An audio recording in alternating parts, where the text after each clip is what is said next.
गुरु पूर्णिमा भारतीय संस्कृति में एक अत्यंत पावन और महत्वपूर्ण पर्व है जो आषाढ़ मास की पूर्णिमा तिथि को मनाया जाता है। यह दिन अपने गुरु के प्रति सम्मान और कृतज्ञता जाहिर करने के लिए जाना जाता है। अपने गुरु के प्रति श्रद्धा, सम्मान और कृतज्ञता प्रकट करने का अवसर ये गुरु पूर्णिमा प्रदान करता है। इस पर्व को गुरु शिष्य परंपरा का उत्सव माना जाता है। इस दिन लोग अपने आध्यात्मिक, सामाजिक या शैक्षिक गुरु का सम्मान करते हैं, उनका आशीर्वाद लेते हैं और उनके मार्गदर्शन के लिए कृतज्ञता प्रकट करते हैं।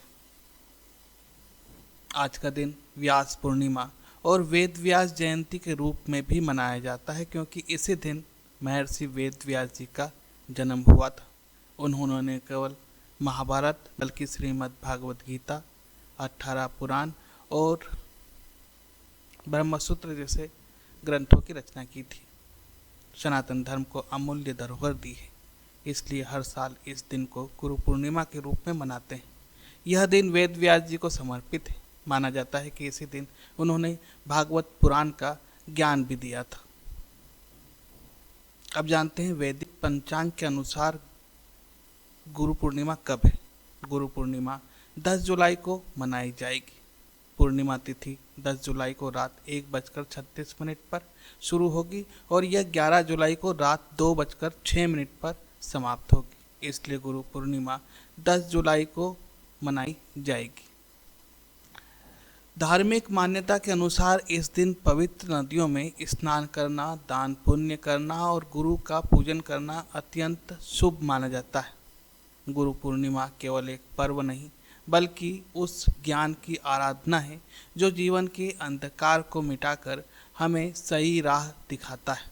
अपने गुरु की पूजा आराधना करने के साथ आज भगवान सत्यनारायण की कथा पाठ भी करना चाहिए, क्योंकि गुरु पूर्णिमा के दिन मनाया जाता है और पूर्णिमा पर भगवान विष्णु की पूजा की जाती है।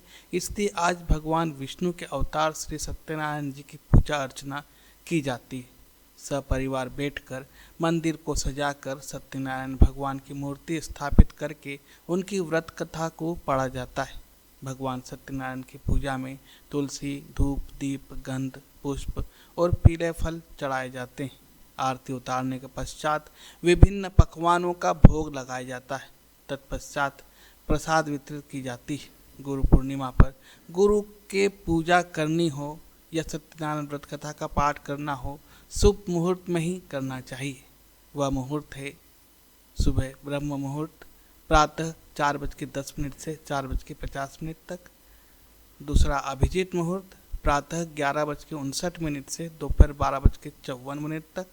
तीसरा विजय मुहूर्त, दोपहर 12:45 से 3:40 तक। और चौथा गोधूली मुहूर्त, सायंकाल 7:21 से 7:41 तक। भगवान विष्णु की पूजा में तुलसी, धूप, दीप, गंध, पुष्प और पीले फल जरूर चढ़ाएं, आपको लाभ देता है।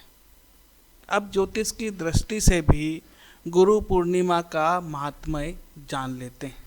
जिन लोगों की कुंडली में गुरु कमजोर होते हैं, यानी कुंडली में गुरु नीचस्थ, अस्त, पीड़ित या शत्रु राशि में है, तब व्यक्ति के जीवन में कई तरह की चुनौतियां देखने को मिलती है।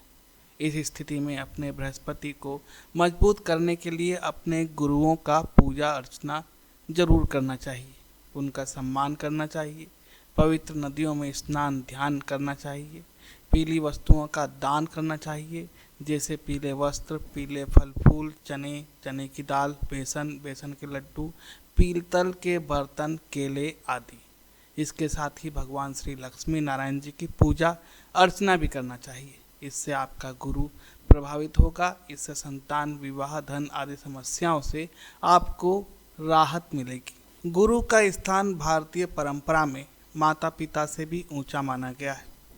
गुरुर् ब्रह्मा गुरुर् विष्णु गुरुर्देवो महेश्वर जैसे श्लोक इसके महत्व को दर्शाते हैं।